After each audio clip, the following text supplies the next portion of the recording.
Welcome to Behavioral Health Today, a podcast brought to you by the Triad Network.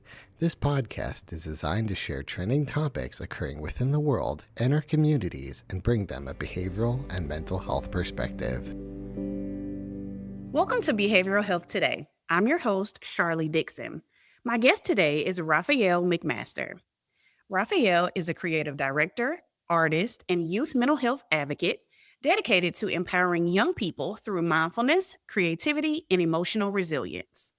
As the founder of Indivisible Arts, he leads a nonprofit that equips youth, especially those facing adversity, with practical tools for self-control and personal growth.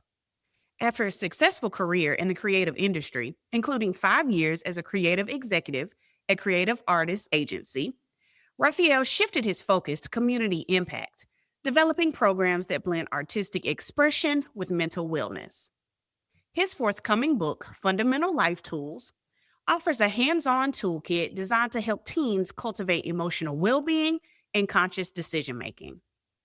We're excited to have Rafael with us today to explore his personal journey and innovative approach to youth mental health through creativity and mindfulness, the core principles and impact of fundamental life tools, and his vision in empowering millions of teens with practical life skills. So, Rafael, thank you so much for coming on the show. Welcome. Sharlee, so great to be here. Thank you for having me. Absolutely. So, can you share a bit about your personal journey and what led you to founding Indivisible Arts? Oh, wow. Pain, suffering, being a human. I don't know that my story is that different than the tens of millions of people out there that are doing their best and showing up every day and wondering, gosh, is there more to life than this? Because this feels unfulfilling. I don't know if my story is that different than a person who says, boy, my anxiety is crippling me. Is there someone out there that can help me? And that's really where my story began, in going to a psychiatrist at age 29, being riddled with anxiety. And now in retrospect, I really wish that he would have said, oh, you know what? Let me teach you about breath. I wish he would have said, you know what? Let me teach you about these tools of awareness and consciousness, radical acceptance and all this. But instead he said, you know what? Yeah, I've got you covered. Here's this prescription for Xanax, and sent me back out the door within 15 minutes. And I can't help but think, in fact, I know that that story is the same story that's told millions of times over. And that's the reason why I'm on this mission, is because I know that there are tens of millions of people out there that feel the same way that I do, that life can feel overwhelming. And the tools that are our human inner technology that are here to support us, these tools like acceptance or compassion, gratitude, forgiveness, connection, consciousness, awareness, these tools are available to us and for free, but I wasn't taught them as a kid. And I made it all the way through college and nobody laid these tools at my feet. And so as I began my mission in recovery, in transformation, I began capturing and cataloging all the best of going through cognitive behavior therapy, dialectical behavior therapy, EMDR, somatic, all the things, and saying, what is the best of the best that we can take from Eckhart Tolle and Jack Kornfield and Joe Dispenza and Brene Brown? And how do we take those and make them accessible to the common person or to the youth? I always shoot for, how can I explain this to an 11-year-old? Because if I can explain it to an 11-year-old, then I can effectively explain it to a 46-year-old who has the emotional intelligence of an 11-year-old. And I don't mean that in a disrespectful way, but I mean, so many of us are wandering out there trying to make it in the world without, support in the background of requisite development of social emotional tools. And so we're trying to do the best we can. But yeah. I was 35 the first time someone said to me, all those voices and thoughts in your head? I'm like, yeah, I got too many of them and they're battling each other. Can you help me? He says, those voices and thoughts, that's not you. What? No, you're the one watching the thoughts. You're the one having the thoughts. And it was like, in that moment, I could feel the ice begin to thaw. I felt this weight on my shoulders begin to transform in this realization. My goodness gracious, everything my brain has been saying, I have been taking that at face value as that's what my opinion is. I think this, I think that, we should do this, we shouldn't do that. Not realizing this entire time that those are just thought forms that are placed forward by my meat computer that is my brain for me to observe and get to choose amongst. And that began my journey of awakening and becoming the aware observer of my thoughts. As Eckhart Tolle would say, awareness, or as other teachers before would call it, mindfulness. Either way you call it. This youngest generation, they like to call it brain watching, mind watching. In fact, one of them, for those that can see it, one of our youth illustrated this, right? And it's in our book, The Fundamental Life Tools, of an eye observing the thought forms of the brain. And to know that I'm not my thoughts, and to know that my thoughts are like programs. Oh, I hate homework. Okay. Boss says we hate homework. Make homework today really slow and terrible, and be complaining in the mind about it, because that's we're supposed to hate homework, is a completely different experience than, I hate homework. Wait, I am not that thought. I'm the one having the thought. I can change the thought to something that is authentically different. Authentically, I can say to myself, I'm grateful I have a free education. I'm grateful that I actually enjoy learning. I'm grateful because I'm going to go to college and this is stuff that I'm going to need to know. I'm grateful because when I'm done with this, then I can go out and hang out and do more fun stuff with my friends. And those 4 thought forms of gratitude create a tapestry that weaves a program that makes homework that day 30% less terrible. And if that's what we're doing, if I'm able to turn dials to change my perspective, to make my reality a little bit more enjoyable with each passing event, then please help me sign up for that. Absolutely, absolutely. And as a a former public school social worker and a current mom of a preteen, I have heard so many times, "Oh, this is so horrible. Like I just don't want to do this." Not just about schoolwork, but just about many things in general. And so I was smiling really hard here when you were mentioning trying to help students become aware of that they are not those thoughts, or children or teens, young people, helping them be aware of that they are not those thoughts and that they can change them. And it really is the mindset that they, set forth moving forward. And speaking about, teens, young people, what do you see as the most pressing mental health challenges that are facing teens today? I mean, they experience things on a different level than any of us. I'm 42 today, so they experience things differently. They see more things. They have more exposure to so many things. And so, what do you see as the most pressing challenge that our youth have? Well, first off, happy birthday. Thank you. Thank you for sharing it together. My birthday is in 10 days. So hello, fellow Wow. Sagittarius. So, Yes, happy early birthday. there's many different answers to this question that would be viable. The one that comes top of mind is the phone. It's the phone. It's the phone. It's the phone. This weapon of mass distraction. Mhm.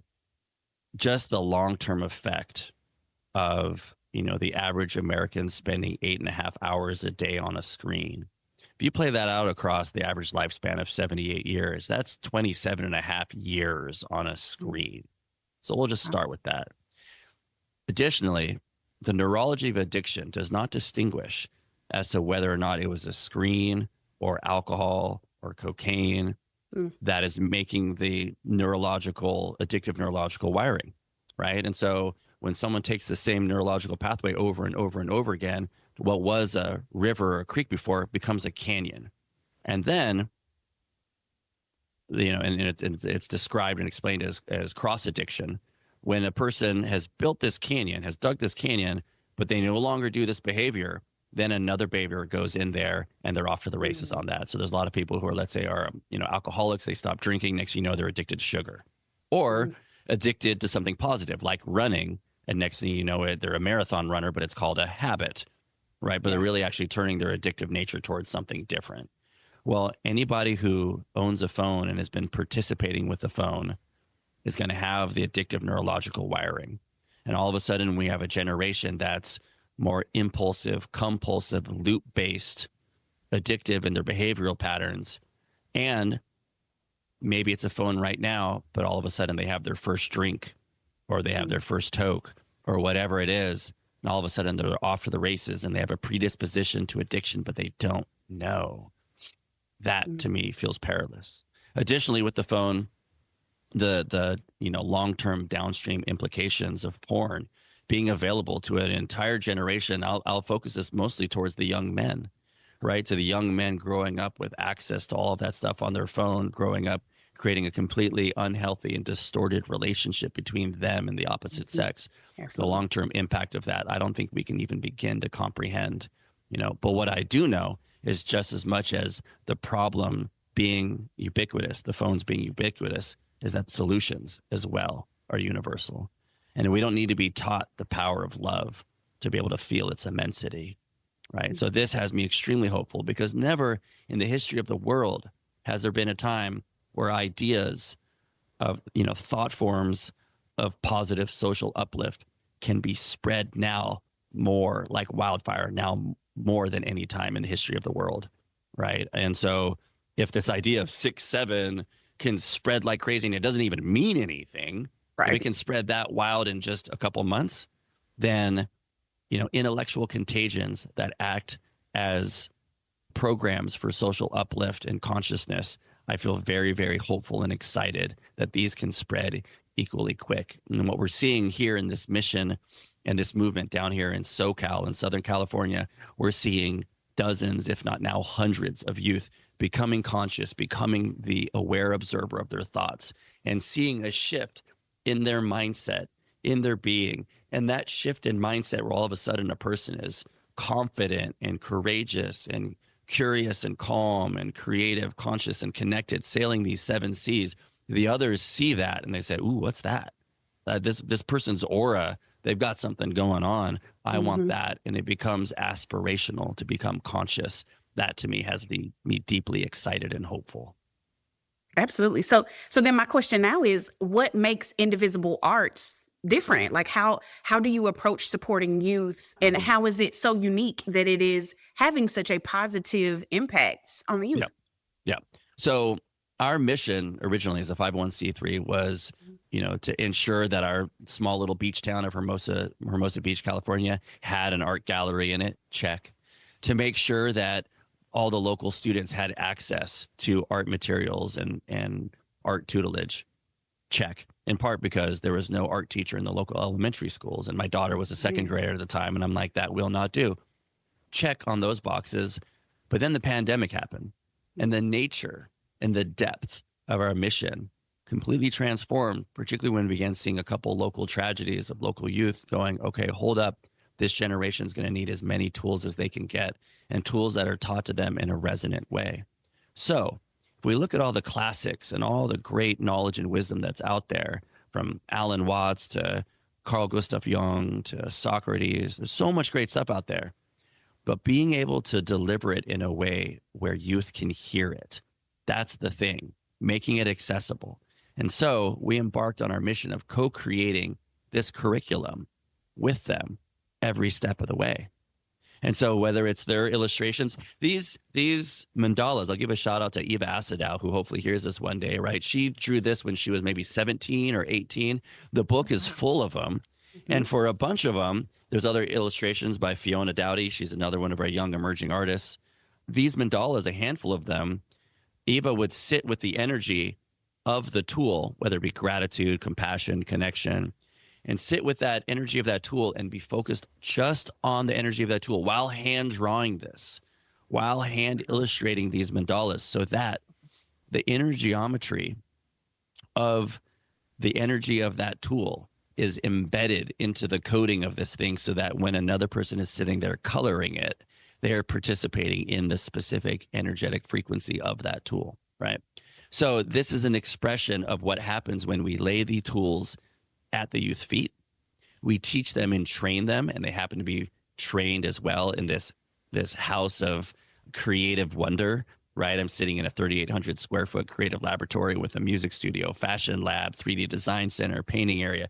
So they're trained in creativity and now trained in consciousness. And when you put the two together, now they're creating their own story of how to teach consciousness. So how do we know that it'll be resonant with the next generation? It was made by them. This was co-created with them. So that's how we know. And the proof bears out in the efficacy of our program.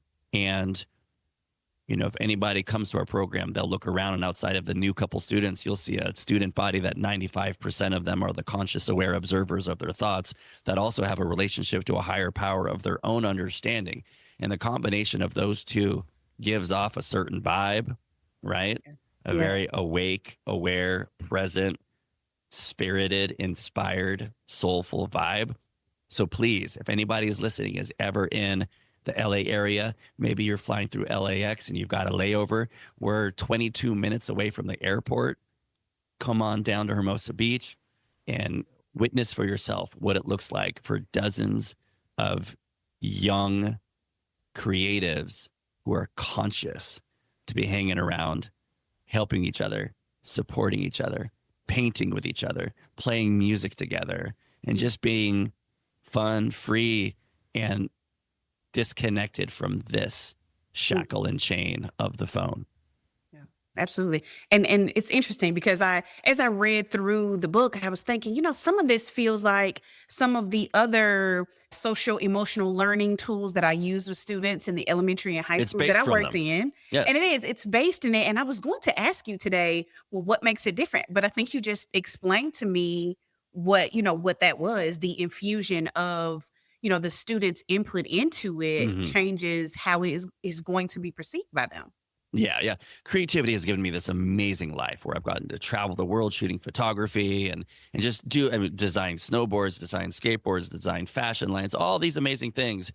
And so with this creative background, when I started learning, cognitive behavior therapy, for example, and getting these CBT workshops going, okay, there's got to be another way to communicate this. Yeah. Right. And bless their hearts. I'm not trying to bag on anybody or any of the professors or anybody who created these programs. They're amazing. They're valuable. Thank you. And if we're able to take all of those great teachings, practices, programs, principles, processes, take them, give them to young creatives so they can reimagine them in a way that's resonant and native to them, that will give us the best opportunity of creating programs and materials that they really vibe and that they understand and that feel, all of this stuff doesn't have to feel like academia jargon. Mm-hmm. In fact, quite the opposite. Like people helping people is the oldest form of, service and occupation. And so it doesn't need to be firewalled behind a break glass and emergency, therapy wall or whatever it is. Right. And once again, therapy and therapists have made such a big impact in my life, particularly trauma therapists. So I'm not being negative towards therapy in general. But the average person, when their kid is struggling, goes, I don't know, should we send them to therapy? That's just where their mind goes. And humans having wisdom and tools to share with each other is bigger, broader, and more ancient and pervasive than just that sole industry of therapists. Absolutely. And even as a clinician myself, I do agree that there are bits and pieces that therapy or general talk therapy cannot address on its own. More specifically with our youth, again, who are used to different forms of mental stimulation. They aren't sitting and talking is not necessarily going to do it with young people in all spaces. Not taking away from its importance or usefulness, helpfulness. That's right. Not taking away from it. If you can imagine a kid is sitting there, this kid is sitting there because things have not gone well and their parents want them to be there. And now, broad strokes, this is in every case. And so now generally many times the kid is sitting there in a defensive state going, what do I have to say to get out of here? And if the stuff I'm saying, they're going to relay back to my parents. And that's a completely different ego-based, defensive mental state than the soulful, safe space of being in the creative flow, right? And so when the students come here for 90 minutes after school, they do 30 minutes of what we call Jedi mind training, right? Craft, right? And then they spend an hour being, creatively wild and free and going and playing the drums and then sewing and then painting and then spray painting. And it's in that creative space of being soulfully present that the teen mentors that they're paired with have the opportunity to begin talking and getting in deeper, deeper about today's lesson and today's tool, how things are going. Oh, you and that friend ended up doing it, whatever it was, creating the space to go deeper. And if we think about a 12-year-old, when they're in talk therapy, their state of being, trying to get the right words versus that same 12-year-old, and they're painting alongside a 17-year-old, and they're painting together, catching up about stuff. There creates a space by which we can get to a deeper sense of connectedness to the soul. Absolutely. And if thoughts are the language of the mind, emotions are the language of the body, then art is the language of the soul. And so whenever I'm doing art in any level, it could be painting, photography, it could be cooking, it could be gardening. Anytime I'm doing any act with repetition and practice, a little bit of creativity, it can become an art form. The reason why this is such a valuable notion is, one, art is greatly misunderstood, which is why it ends up being cut from schools. But secondly, if art is the language of the soul, then if I'm doing any level of art, I'm soulfully present.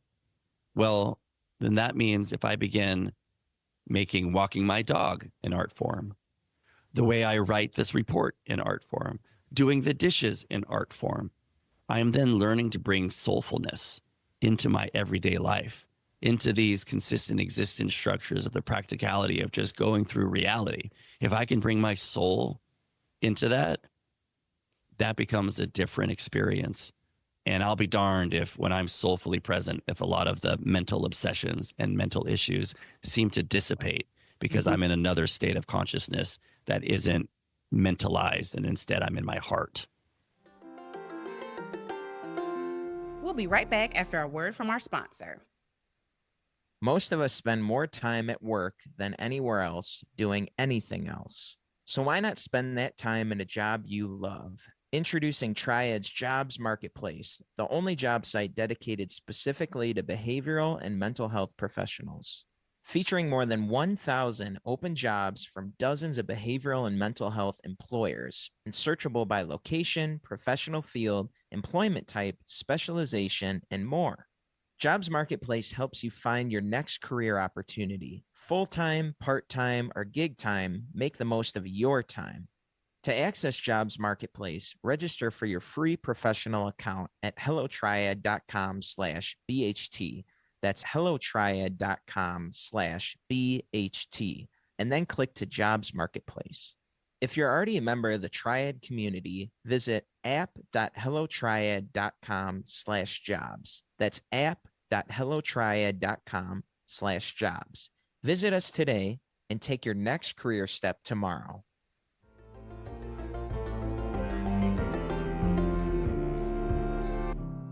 Absolutely. Absolutely. So you've shown us and talked a bit about your book, Fundamental Life Tools. And so I want to dig a bit deeper into that. Can you walk us through those 7 fundamental tools in your curriculum? I would love to. Thank you for asking. Tell me why they matter. Okay. Goodness gracious. Okay. So now how these came about is during the pandemic, in my conversations with great therapists, psychologists, sponsor, executive coach, shaman, spiritual leaders, collect all of them and continue to have this dialogue of, we could only have a toolkit of 7 tools. What would they be? And the thing is that there's so many, dozens, hundreds.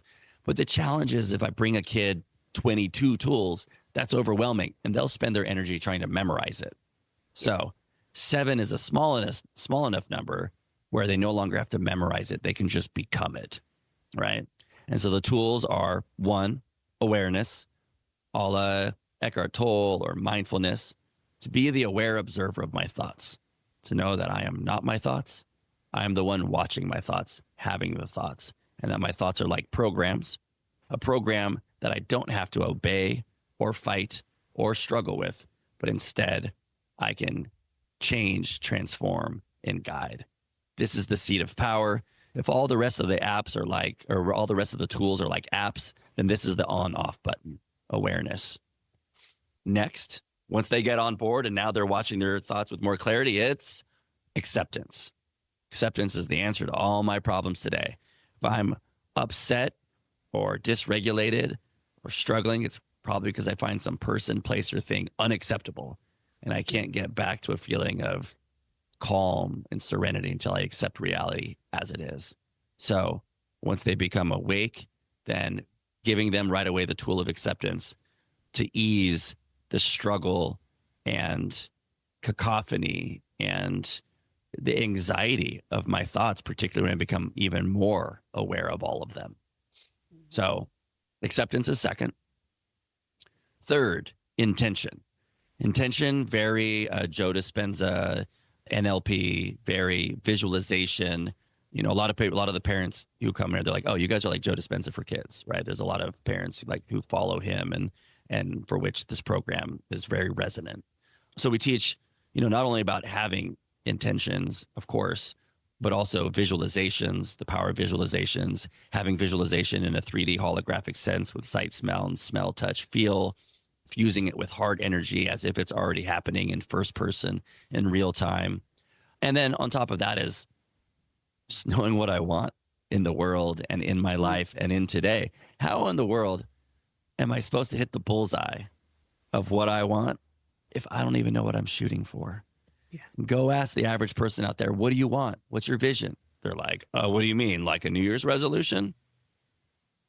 For real. I know this answer because I'm out there having this conversation a bunch, realizing most people don't know what they want.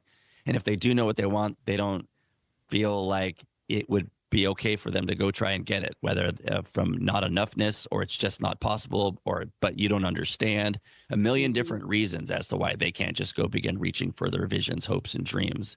So we figure, let's start training our youth now about the power of having intention, not just for the, I want to become an astronaut or a teacher, but also for the, I want to have a good day. I want to struggle less. I want to smile really easily.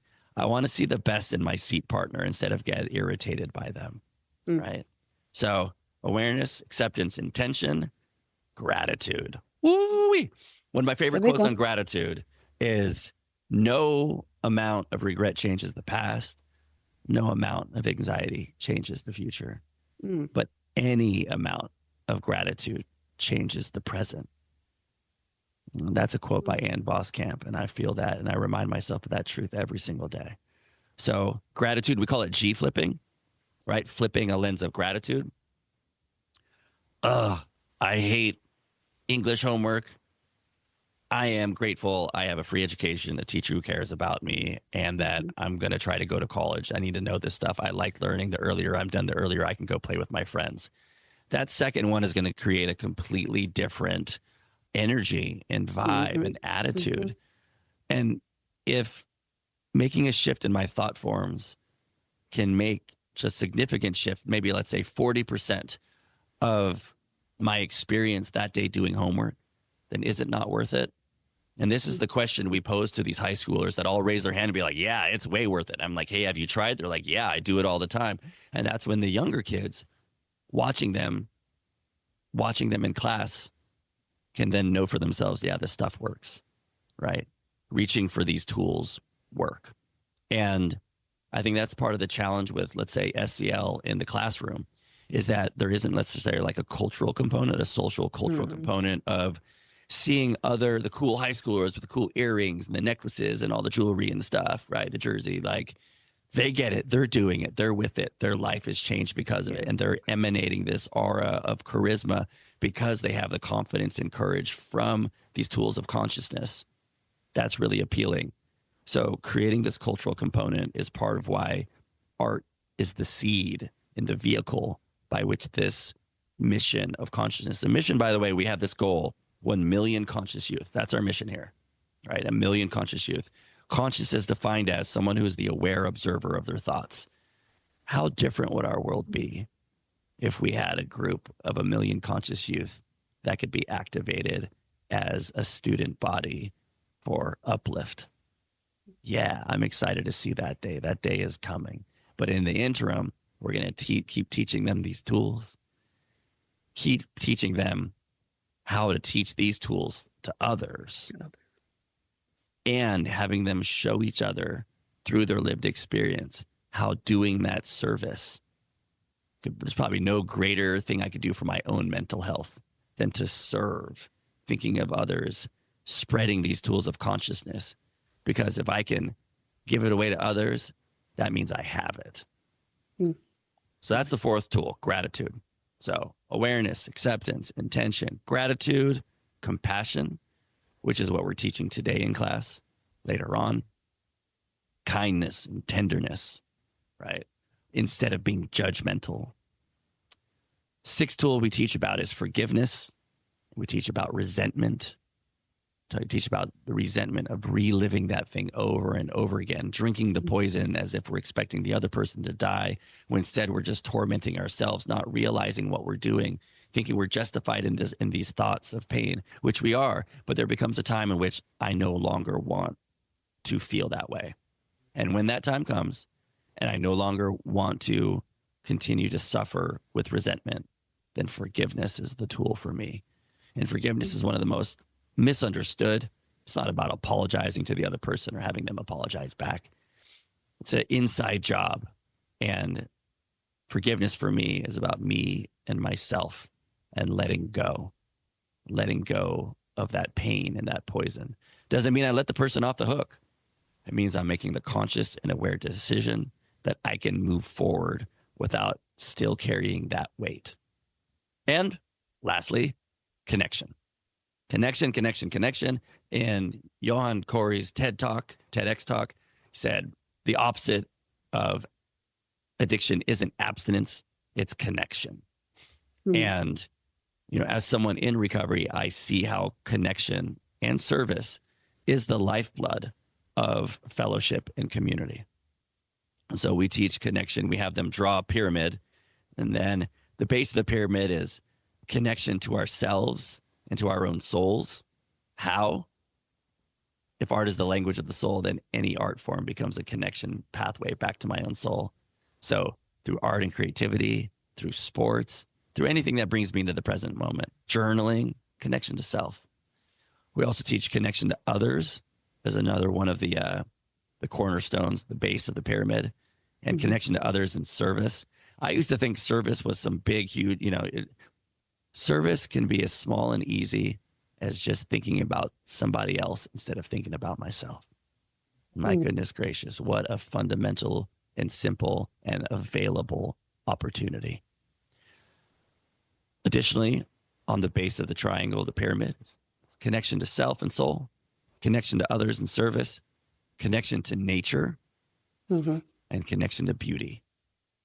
And those lead up to the top of the pyramid, which we teach is connection to a higher power of your own understanding. Now, this is a big concept. In fact, I think technically the biggest concept. I don't know that there can be anything bigger than this concept. Yeah. And so many youth and people don't feel comfortable saying the word God, right? And so it's important. And I was one of those. I was one of those that just didn't really feel comfortable until I was invited to have a higher power of my own understanding. And I said, wait a minute. So like the science and the moon and the stars and the laws of gravity and physics and math and that amazingness that explains or creates a way of understanding this incredibly inspiring, awe-inspiring universe, I can call that my higher power? Yeah, totally. Oh, well, geez. Okay. Well, yeah, I totally have a higher power then. I mean, okay, now you want me to connect to it? Yeah, I think I could do that. And being able to call it my higher power, then put it in a position where I could begin connecting to it and drawing strength from it, drawing faith from it, drawing purpose from it, drawing support from it. Being able to say, thy will be done when something catastrophic has happened so that I can have enough space to not have to make that judgment that everything is terrible. And maybe, just maybe, there's a higher something else playing out here. And holding that space, if anything, creates support for me in real time in this living, breathing moment. Those are the spiritual tools available to me that if I don't have a higher power of my own understanding, aren't quite accessible. And so there's an entire generation and tens of millions of youth that feel very comfortable with science, but maybe not so comfortable with God. Maybe just because they didn't hear their parents saying it in their households. They're like, I don't know, I guess it's not for me. It wasn't around in my household. That's not their fault. So we lay this concept at their feet and then we say, cool, you're not going to know what I think, actually. Let's hear what you think. And so they start raising their hand and filling the whiteboard with God. Okay, well, 4.2 billion people of the Abrahamic faiths of Judaism, Christianity, and Islam will say God. Okay, put that up on the whiteboard. What else? Mother Earth, Father Sky, divine oneness, universe with a capital U, cause and effect, karma, love, science. Okay, hold up, science. Who here believes in science? Everyone raises their hand. Who here believes science is a power greater than you? Everyone else raises their other hand. Okay. So now every single person in this room is all present and connected to a higher power of their own understanding. Ain't that a thing? And then we close our eyes. We have them place their hands on their heart, because if I touch my elbow, my awareness and attention goes to my elbow. If I place my hands on my heart, my attention and energy goes to my heart. And I place my hands on my heart, and we all close our eyes. We breathe, and I say, okay, now use your imagination. Have fun with this. Use your imagination. Who here thinks that maybe they can feel this connection to their higher power through their heart? And sure enough, maybe 75, 85 seconds through it, these people, some of the kids start doing this like Stevie Wonder type dance, gliding back and forth. Then I say on the count of 3, open your eyes before you move. Who here feels even just a little bit different than they did 90 seconds ago? And in silence and grace, they look around like, yeah, I don't know what it is I'm feeling, but I'm feeling something right now. And that is a gift that we can give to this next generation, even in public schools, by teaching it this way and not having it be taught as God, where we're dictating them what to think. And so this program is now California state accepted English curriculum. I'm teaching this at a local high school. Congratulations. And these kids are getting English credit for it, right? And it's great. It's a high school dedicated to the foster youth of our community.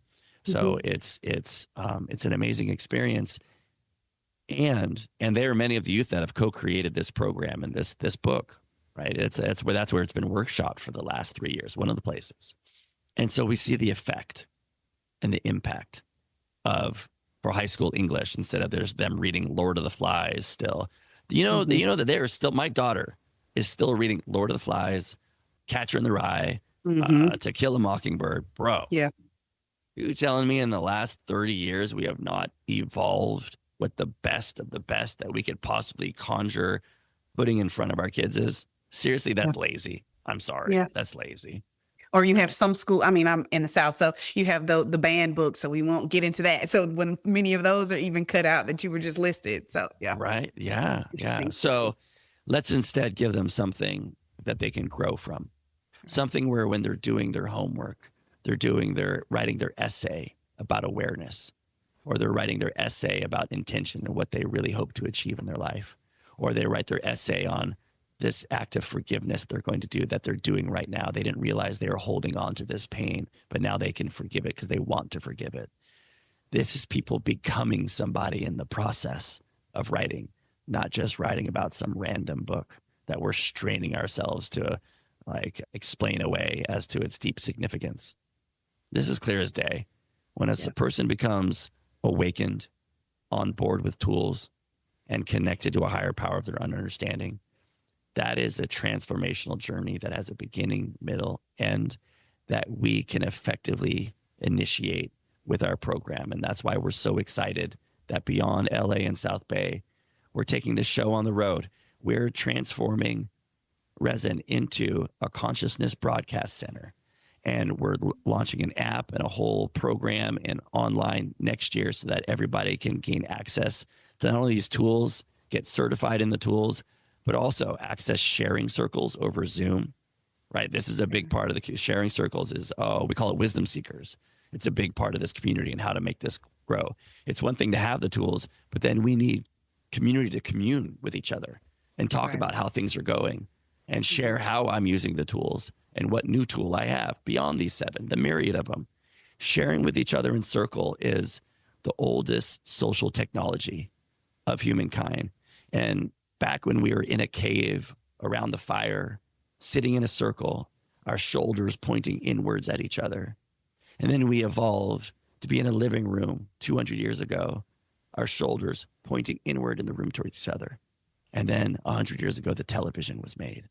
And all of a sudden, it's all of us turning our shoulders to one wall. And then this phone happened. And now we're not even in the same room. So never has there been a more important time to reinitiate the strength and meaning of circle. We want to dimensionalize circle so much we call it sphere. Goodness gracious, like there is room for all of us to explore the power of circle in its many, many different ways of doing it so that it's interesting, fun, accessible, and more socially centered than it is right now. Right now, it's like, oh, you're part of a help group or you're part of therapy. Let's make it so that having a circle is like kicking around a hacky sack. Like, let's make it so that there's a social structure for like, oh man, the 6 of us got 20 minutes. Let's go hit it real quick. Let's go hit a circle real quick. We'll be better off as a human species because of it. Agreed.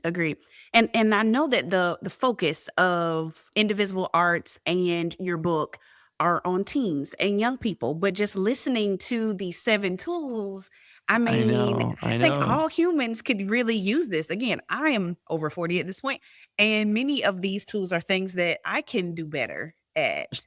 And so is there space for or utilization of the book and the upcoming tools? Can they be shared or used by others? Not just teens, young people? So Sharlee, maybe you can help me with this because I truly struggle with this one because these tools are universal. These tools are timeless. They are not bound by age or any of that. They're just not. We're focusing on teaching them to youth for a handful of reasons. One is in our limited interfacing time, we don't have to take the time undoing the old wiring. Good point.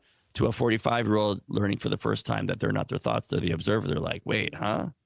It takes a second for that one to take hold. So that's part one.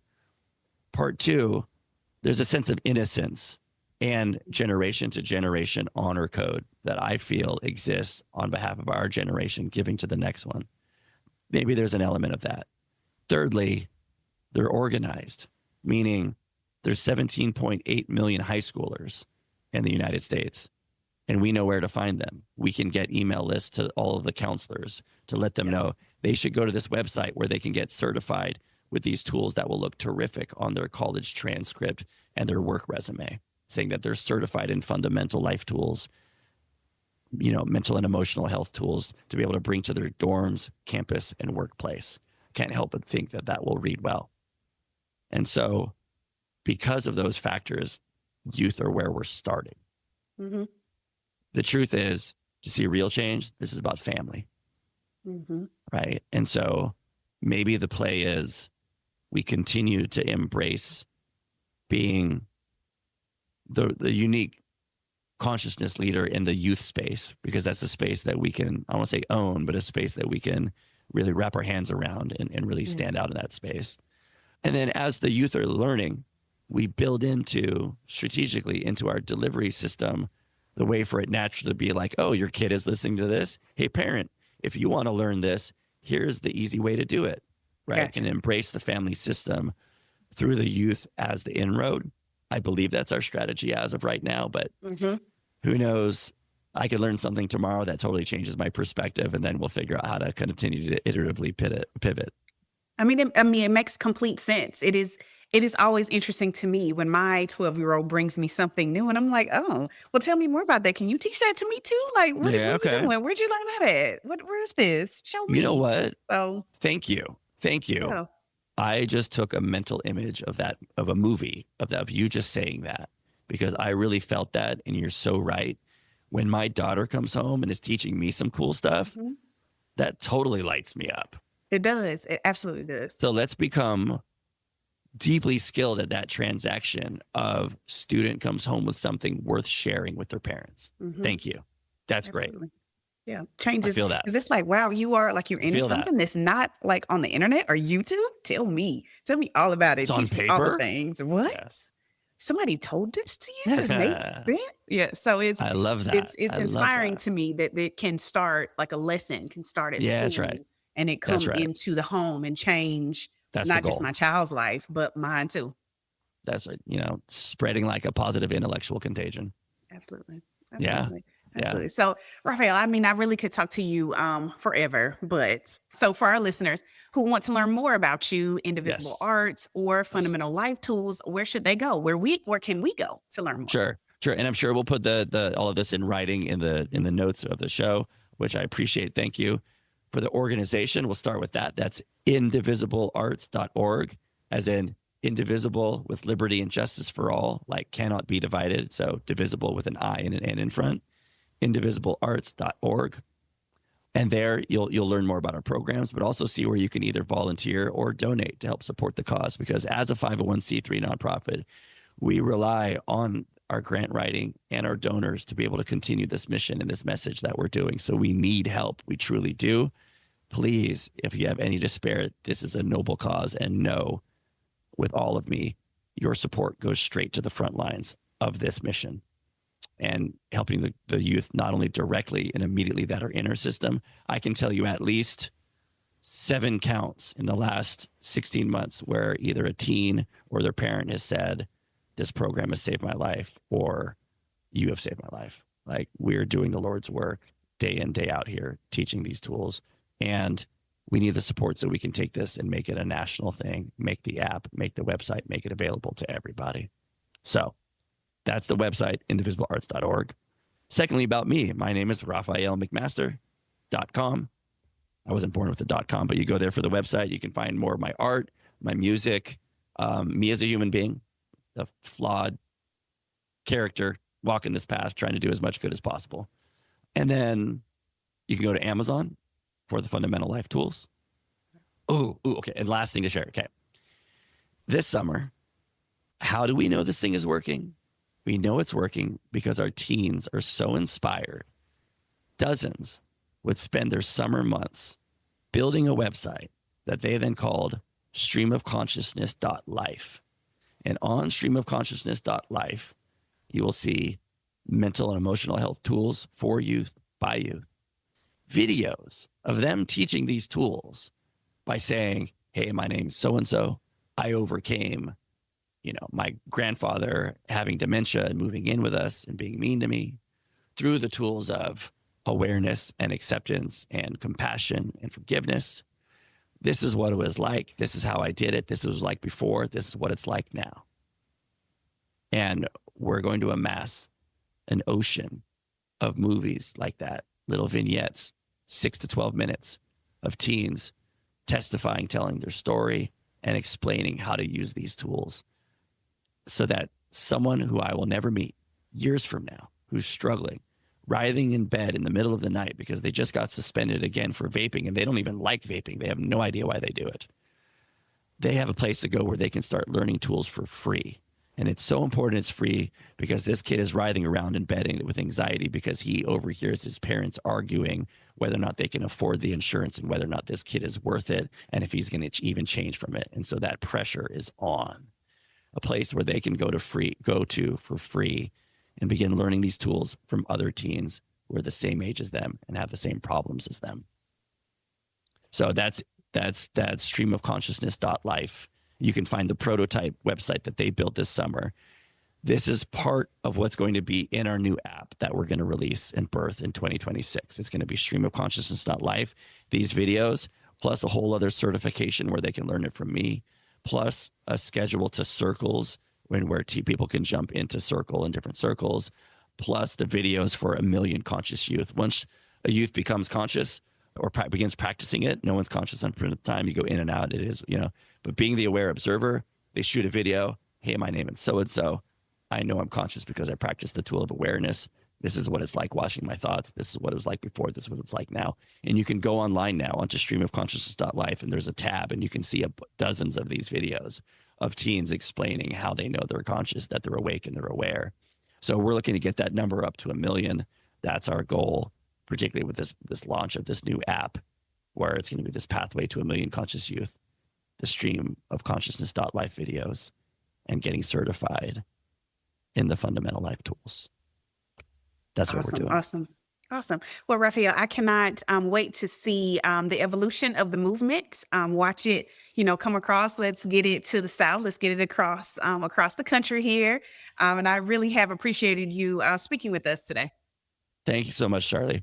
I really, really appreciate it. Those were great questions. To the viewers out there, please go to our website. Please follow that little urge. Do it. You'll be glad you did, and I'll see you there. And thank you to our listeners for taking the time to join us. Make sure to follow us on our social media at Instagram, TikTok, LinkedIn, YouTube, and more at Behavioral Health Today. And if you like our show, give us 5 stars and leave us a review. As always, the resources for this episode and an archive of all of our other episodes can be found on our webpage at triadhq.com/BHT. And we look forward to having you back with us next time on Behavioral Health Today. We appreciate all the support from our community, and if you like our show, one of the best ways you can support it is by giving us a 5-star rating and leaving a review. Behavioral Health Today is a podcast part of the Triad Behavioral Health Network, all rights reserved.